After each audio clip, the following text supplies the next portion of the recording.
Então, gente, vamos aqui à correção da nossa primeira avaliação de genética do ano de 2024. A primeira questão diz o seguinte: a qual grupo de macromolécula pertencem as moléculas abaixo? Justifique.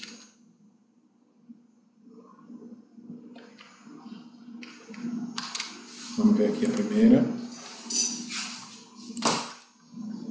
A primeira molécula, gente, que a gente observa aqui, ela tem um núcleo, né, que a gente chama de ciclopentano peridofenatreno. Tá? Essa estrutura básica desses anéis condensados, ela é típica dos lipídios derivados do colesterol. De fato, essa molécula que a gente apresenta aqui é a molécula do colesterol. Tá? Então aqui você poderia dizer que essa molécula tem esse anel condensado, né, ciclopentano peridofenatreno, ou dizer que é uma molécula com um anel fundamental, anel base do colesterol, sendo, portanto, um lipídio. Já a segunda estrutura, gente, se vocês observarem, ela é formada por unidades semelhantes, tá, de uma molécula que contém um carbono central, um grupamento amino, um hidrogênio, um grupamento R e uma carboxila. Isso é característica, gente, dos aminoácidos. De fato, a gente pode observar aqui, destacado em azul, as ligações peptídicas, tá? Que acontecem nessa molécula. Então, se a gente tem uma molécula que é formada pela polimerização de aminoácidos, a gente tem, portanto, um polipeptídeo ou uma proteína. Então, isso faz parte aqui do grupo das proteínas. O próximo, gente, se vocês observarem, aqui a gente tem a estrutura do glicerol, que é um triálcool, né, um álcool com 3 hidroxilas, que aqui está esterificado com moléculas de ácidos carboxílicos de cadeia longa. Tá? Também são conhecidos como ácidos graxos. Tá? Então, ésteres de ácidos graxos são exatamente os triglicerídeos, que fazem parte do grupo dos lipídios. Então, portanto, isso aqui a gente tem um lipídio. Tá? O próximo, gente, se vocês observarem aqui, a gente tem vários monossacarídeos, várias moléculas de glicose, que aqui encontram-se na forma cíclica. Tá? A gente observa aqui também a ligação glicosídica, né, aqui realizada entre os carbonos 1 e 4, tá bom? E aí você tem aqui que isso aqui se repete várias vezes. Trata-se, portanto, de uma união de vários monossacarídeos, né, que são formados por carbono, hidrogênio, oxigênio, e podem ser aldoses ou cetoses, né? Podem ter a carbonila cetônica ou a aldeídica. Tá? E aí a gente tem vários monômeros desses unidos na forma de um polímero, né, unidos por ligações glicosídicas. A gente tem, portanto, um carboidrato. Tá joia? Vamos em frente. Essa aqui, gente, ó, considere apenas uma molécula de DNA de dupla fita, com bases nitrogenadas radioativas. Então, a molécula, inicialmente eu tenho uma molécula só, totalmente com as bases nitrogenadas radioativas. No meio em que a molécula se encontra, há apenas nucleotídeos não radioativos. E sabe-se que, após um determinado tempo, houve 5 ciclos de duplicação. Após esse período, qual o número de moléculas de DNA? Quantas delas apresentam radioatividade? Justifique suas respostas. Tá? Então, gente, para resolver essa questão, você basicamente precisaria saber que a duplicação do DNA ela é semi-conservativa. Ou seja, cada molécula filha recebe apenas uma fita derivada da molécula mãe. Tá? Então, vamos ao que vai ocorrer de fato aí nessas 5 duplicações. Então, aqui eu simbolizo a dupla fita de DNA, unido aqui pelas pontes de hidrogênio. Então, isso aqui é totalmente radioativo, porque todas as bases nitrogenadas aqui presentes, elas são radioativas. Então, todos os nucleotídeos aqui são radioativos. Na primeira duplicação, gente, o que é que acontece? A gente tem agora a união, essa molécula quebra, que é no meio, né, as pontes de hidrogênio, e a gente tem a adição agora de nucleotídeos não radioativos. Então, eu tenho duas moléculas que ainda são radioativas. Tá? Por quê? Porque elas ainda têm metade das moléculas radioativas. Só que na duplicação seguinte, gente, o que acontece? Novamente a gente vai separar as pontes de hidrogênio e separar as fitas, e aí a gente vai construir as primeiras moléculas que não são mais radioativas. Essa molécula aqui que está pintada de preto, que é não radioativa, né, essa fita, ela vai soltar daqui e essa aqui também. Então elas vão originar duas fitas de DNA, agora não mais radioativas, como pode ser observado aqui no diagrama. A gente tem duas moléculas que não são radioativas, que são oriundas exatamente dessa simples fita, mais os nucleotídeos do meio, e essa simples fita mais os nucleotídeos do meio. E eu teria duas moléculas radioativas e agora duas moléculas também não radioativas. Tá? No terceiro passo, gente, o que é que ia acontecer? Esse aqui foi o primeiro ciclo, o ciclo número 2, e aqui no ciclo número 3. A mesma coisa vai acontecer. Eu vou romper aqui, romper. Vou ter de novo, né, essas duas simples fitas radioativas unindo-se de novo a uma fita não radioativa, mas porém vão permanecer sendo radioativas, e agora a gente vai ter a formação de 1, 2, 3, 4, 5, 6 moléculas não radioativas e duas moléculas, né, duas moléculas radioativas. Então, a gente tem 1, 2, 3, 4, 5, 6 moléculas. Tá? Então, são 6 moléculas não radioativas e duas moléculas radioativas. Então, a gente teria aqui um total de 8 moléculas, certo? E aí, continua, gente. Isso aqui vai partir de novo, né? E aí, agora, o que é que a gente vai originar? A gente vai continuar com as duas, né? Vocês veem que vai se repetindo, né? Então a gente vai ter no final, gente, duas moléculas apenas radioativas, tá?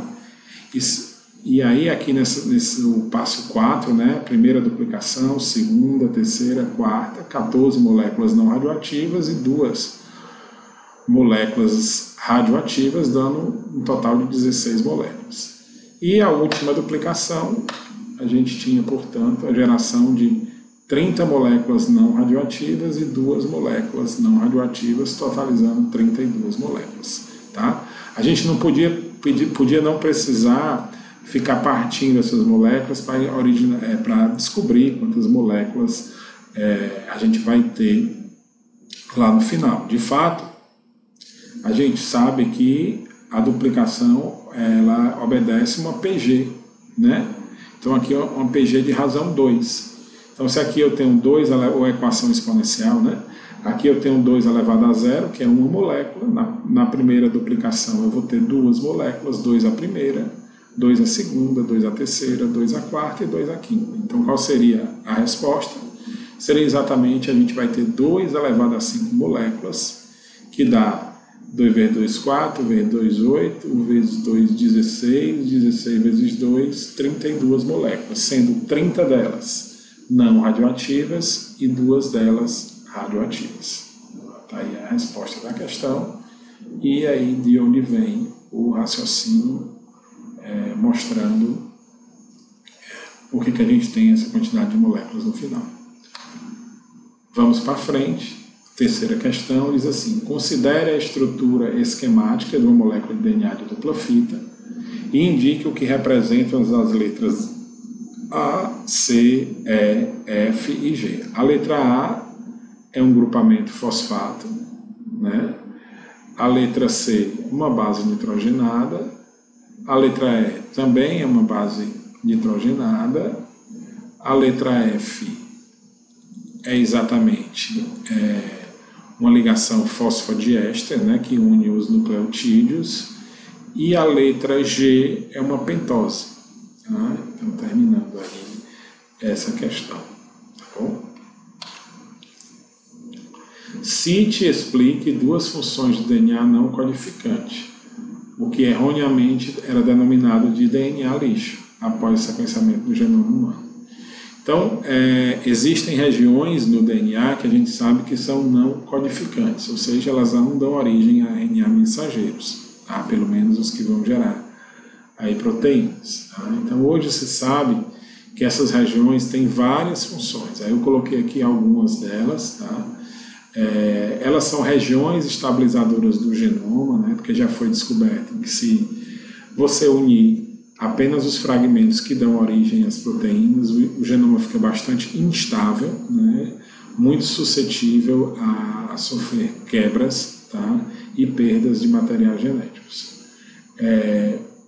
Muitas dessas sequências também fazem parte de promotores, tá? Promotores são regiões de DNA que se ligam à RNA polimerase, tá? Então que tem afinidade à RNA polimerase. E aí ela reconhece essas regiões e faz a cópia. Só que essas regiões elas não fazem parte do transcrito final. Tá? Então elas têm apenas a sequência de DNA que não é necessariamente convertida em RNA mensageiro. Tá? Então muitas regiões que não originam proteína de fato são regiões de ligação ao ribossomo, tá? Que são regiões que estão ligadas diretamente a uma parte do RNA mensageiro que vai ser reconhecida pelo ribossomo ao chegar no citoplasma, no caso dos eucariotos, e logo após a transcrição, até durante a transcrição nos procariotos. Existem ainda, gente, regiões atenuadoras ou silenciadoras, como está aqui na figura, de expressão gênica. Então aqui são sítios para ligação de enzimas ou até de RNAs que servem para impedir de alguma forma que a RNA polimerase se ligue à sequência de DNA e faça a transcrição. Tá? Então essas, pode ser proteína, pode ser sequências de RNA, tá? Elas se ligam a essa região do DNA que é não codificante, e dessa forma elas conseguem controlar a expressão dos genes que estão sob o controle aqui, né, por exemplo, nessa figura desse promotor, tá bom? Então, normalmente essas proteínas se ligam e geram torção no DNA, ou até por impedimento estérico impedem que a RNA polimerase se ligue à sequência promotora. Tem muitas outras funções, né, gente? Mas aí eu coloquei essas aí para vocês exercitarem um pouco, tá bom? A quinta questão. Imagine que se durante a duplicação de uma molécula de dupla fita de DNA, a função da enzima DNA ligase estivesse comprometida. Qual seria a etapa da duplicação afetada? Justifique sua resposta. Então, gente, a DNA ligase, né, ela é muito importante na duplicação do DNA porque ela vai ligar os fragmentos de Okazaki. Tá? Então, a gente tem, quando vai duplicar a fita de DNA, a gente sabe que a gente tem uma fita contínua, ou seja, que não para, né, na direção 5'3, que a gente chama de fita líder. A outra também, DNA polimerase, vai na direção 5'3, só que ela acaba batendo no fragmento anterior, tá? E aí vai soltando, e não faz a última ligação, tá? De forma que a gente precisa fazer essa ligação fosfodiéster entre os nucleotídeos. Tá? E a DNA ligase é que faz essa ligação. Então a gente não teria, se ela não funcionasse, né? A etapa que pararia seria exatamente a etapa da união dos fragmentos de Okazaki, né? Que didaticamente a gente faz na figurinha e vai completando, mas na prática ela vai acontecendo de acordo com a movimentação da forquilha de replicação. Então a gente teria prejuízos na duplicação do DNA, uma vez que a fita descontínua, né, não teria os seus fragmentos de Okazaki ligados entre si. Tá? Se isso progredisse até o final, que provavelmente não aconteceria, né, a duplicação seria interrompida ao longo, antes do término, a gente teria a obtenção de só mais uma fita de novo, né? Porque a outra ia ficar toda sem essas ligações fosfodiéster e dificilmente seria funcional. Tá? Mas na prática a gente sabe que se você para de copiar uma das fitas, né, você pode ter problemas com relação à mesma fita contínua. Tá? Então a etapa que para é a ligação dos fragmentos de Okazaki, e a justificativa seria exatamente que essa proteína, DNA ligase, é responsável por unir os fragmentos de Okazaki. Tá bom? Vamos em frente. O RNA transportador, RNAT, atua como uma ponte entre o RNA mensageiro e os aminoácidos, sendo incorporado nas proteínas produzidas pelo ribossomo. Nesse processo, o RNAT lê um códon no RNA mensageiro e traz para o ribossomo o aminoácido correspondente, um dos 20 tipos de aminoácidos normalmente encontrados nas proteínas. Na tentativa de expandir artificialmente o código genético de um organismo, pesquisadores induziram a fabricar um RNAT reprogramado, capaz de acoplar um aminoácido sintético a um RNA transportador, como representado na figura. Neste caso, o ribossomo insere o aminoácido sintético na cadeia polipeptídica crescente, sempre que um dos códons de terminação é encontrado no RNA mensageiro. Tá? Então ele mostra aqui o RNA transportador vazio, a aminoácido RNAT sintase, né, que é a enzima que acopla o aminoácido ao RNA transportador, e aí a gente teria a ligação do aminoácido sintético. E aí, toda vida que tivesse um códon de parada, aconteceria exatamente isso, né, a incorporação desse aminoácido sintético. Só que a primeira, a letra A, não tem nada a ver com isso, é definir o que é código genético e explicar porque ele é considerado degenerado ou redundante. Tá? O código genético, gente, é exatamente a tradução, né, entre os códons, ou seja, entre a linguagem de RNA e a linguagem de proteínas. Tá? Então você tem a sequência de DNA, que é transcrita em RNA mensageiro e traduzida em proteínas. Então o código genético em si, gente, é exatamente isso aqui. Tá? Então o código genético não é a sua sequência genética. Tá? A sua sequência genética é a sequência de bases que compõe o seu DNA. O código genético é exatamente essa correspondência que existe entre os códons de RNA e os aminoácidos, ou até entre os anticódons e os aminoácidos. Isso sim é código genético, tá bom? E ele é universal, ou seja, todos os seres vivos utilizam essa mesma correspondência entre códon e aminoácido. E por que ele é degenerado, gente? Porque a gente tem vários aminoácidos, ou redundantes, né? Vários aminoácidos que redundam, ou seja, que coincidem com o mesmo aminoácido. Então, qualquer um desses aminoácidos, gente, pode carregar a leucina. Qualquer um desses aminoácidos pode carregar a prolina. Qualquer um desses aminoácidos pode levar a alanina. A gente tem até alguns códons que codificam um único aminoácido, como, por exemplo, o triptofano, tá? E a metionina. Tá? Mas aí a regra geral aqui seria mais de um códon codificando o mesmo aminoácido. Já observem que a gente tem 3 códons de parada. Tá? Então ele pergunta na B o seguinte, a gente já respondeu A, né?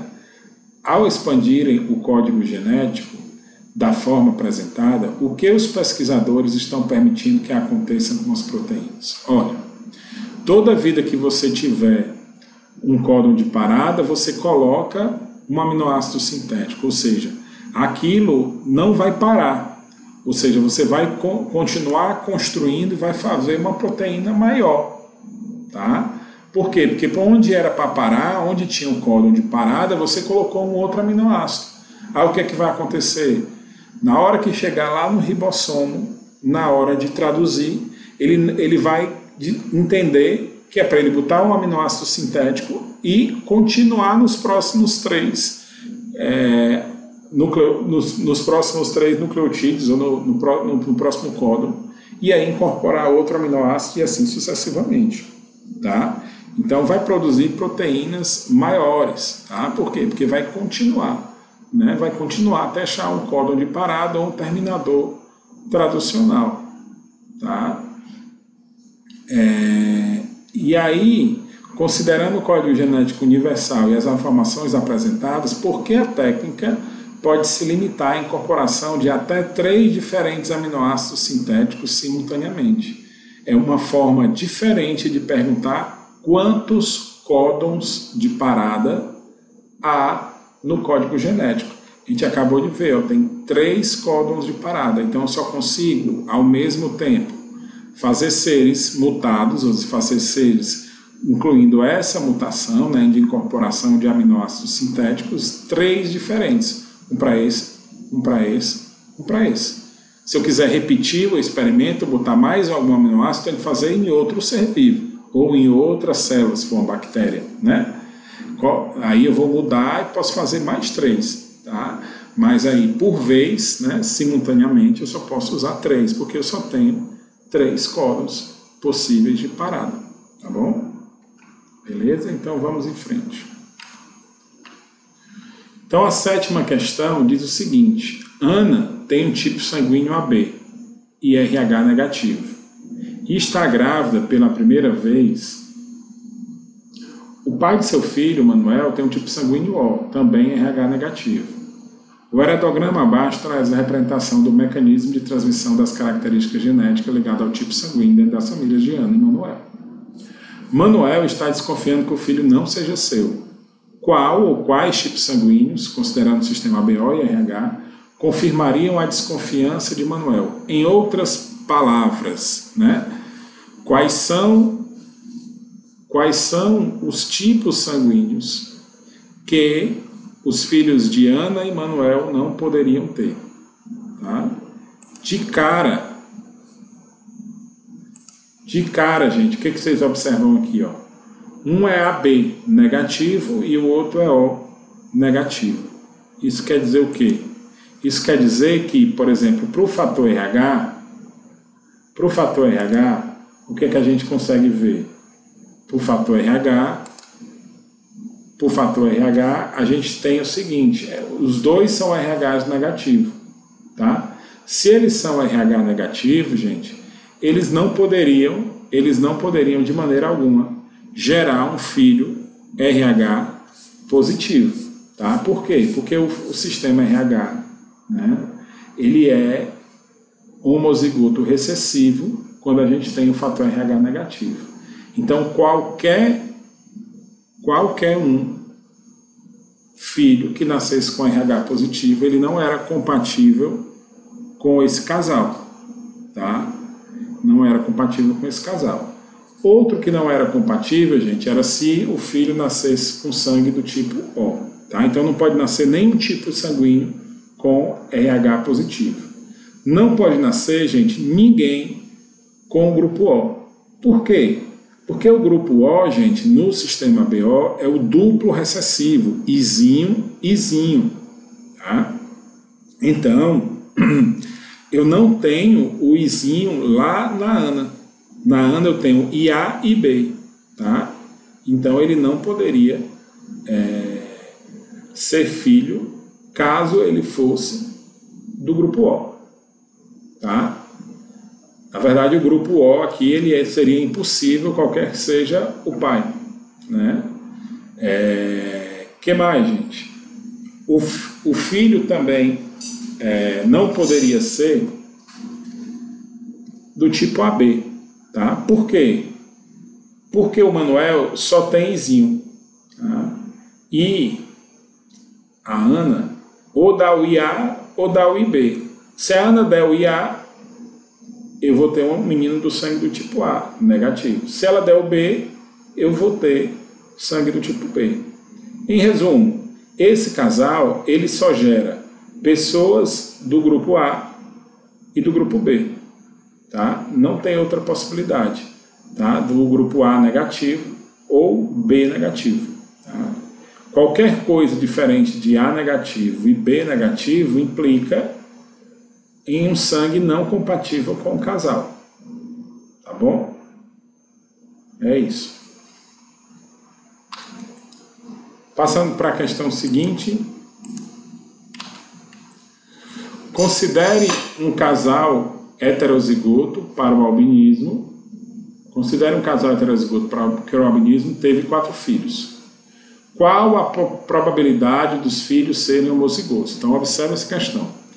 Ele diz que o casal é heterozigoto para o albinismo então o casal é azão-azinho, e que teve 4 filhos. Tá? Então os filhos já nasceram, já estão vivos. Aí ele quer saber agora qual a probabilidade dos filhos serem homozigotos. Vamos fazer o cruzamento. Então o genótipo é azão-azinho dos dois. Então montando a tabelinha, a gente tem essas 4 possibilidades, né? Na verdade 3 possibilidades. Ou é azão-azão, ou azão-azinho, ou azinho-azinho. Tá? Só que ele quer saber a probabilidade dos filhos serem homozigotos. Quando eu falo em homozigoto, gente, eu posso ter ou essa situação, azão-azão, ou essa situação, azinho-azinho. Então eu tenho 2 possibilidades em 1, 2, 3, 4 possíveis. Então a probabilidade de isso acontecer é 2/4, que a gente pode simplificar para 1/2, tá? Só, gente, que são 4 filhos, então é 1/2 vezes 1/2 vezes 1/2 vezes 1/2, ou seja, 1/2 elevado à 4ª, tá? Que é exatamente, né? 1 fica 1/2, se você quiser saber o resultado, é 2 vezes 2, 4, 2 vezes 2, 4, vezes 2, 8, vezes 2, 16, tá? 1/16, tá bom? Já a segunda diz o seguinte: qual a probabilidade dos filhos possuírem o genótipo igual ao dos pais? Veja, os pais são heterozigotos, as possibilidades são as mesmas aqui de cima, ó, azão, azinho, só que agora eu quero o fenótipo heterozigoto, que é igual ao dos pais. Coincidentemente, né, eu tenho 2 possibilidades em 4 possíveis. Mesmo esquema, 2/4, simplifico para 1/2. E aí, na verdade, como são 4 filhos, eu vou ter que fazer 1/2 à 4ª, que é 1/2 vezes 1/2 vezes 1/2 vezes 1/2, que dá 1, né, sobre 16. Tá bom? Então, essas seriam as probabilidades. Vamos em frente. Considere o cariótipo abaixo e responda as questões que se seguem. Tá? Trata-se de um cariótipo de célula haploide ou diploide? Né? Trata-se de um cariótipo de célula diploide, uma vez que eu tenho 2 cópias, ó, uma cópia, 2 cópias de cada cromossomo. Cada cromossomo desse está duplicado, mas eu tenho 2 cópias de cada um. O cariótipo é compatível com a espécie humana? Sim. Por quê? Porque eu tenho uma organização de 46 pares cromossômicos. Tá? Então, assim, mesmo que tenha alguma anomalia, isso é compatível com a espécie humana. Tá? Por quê? Porque tem 46 pares de cromossomos, ou 46 cromossomos. Tá bom? Qual anomalia cromossômica presente? Então, está faltando aqui ou um cromossomo Y ou um cromossomo X. Tá? Pode se tratar aqui de um homem ou de uma mulher. Né? Então eu tenho um cromossomo X, está faltando outro X, ou um cromossomo Y. Tá? Então um dos cromossomos sexuais está ausente. Seria a resposta dessa questão. Tá bom? Conceitue os termos abaixo. Cromossomos homólogos. São aqueles cromossomos, gente, aqui eu tenho 2 cromossomos duplicados para as mesmas características. Né? São os cromossomos dos pares. Então, no par 1 a gente tem 2 cromossomos homólogos. Tá? São cromossomos para as mesmas características. Locus gênico, gente, é o local, né, como o próprio nome sugere, no cromossomo onde está localizado um determinado gene. Por exemplo, aqui a gente tem mostrando o gene para a cor dos olhos, o gene para o tipo sanguíneo, a cor dos cabelos, do crescimento. Tá? Uma imagem meramente ilustrativa, mas que mostra isso. O que é transcrição gênica? Obtenção de RNA mensageiro a partir de sequência de DNA. Cuidado, gente. Muita gente está colocando transformação de DNA em RNA, mas não é verdade. Né? Você não transforma uma molécula na outra. Você sintetiza uma molécula de RNA a partir de uma molécula de DNA. Observe que no final, a molécula de DNA ela vai novamente refazer essas pontes de hidrogênio e virar e continuar sendo, na verdade, uma molécula de DNA. E a gente vai ter a geração de uma nova molécula de RNA. Então não se trata de a transformação de uma molécula na outra. Tá joia? Então a transcrição gênica é a obtenção de um RNA mensageiro a partir de uma sequência de DNA. Transcriptase reversa. O que é, gente? Conceituar a transcriptase reversa. É uma enzima. É uma enzima capaz de converter o quê?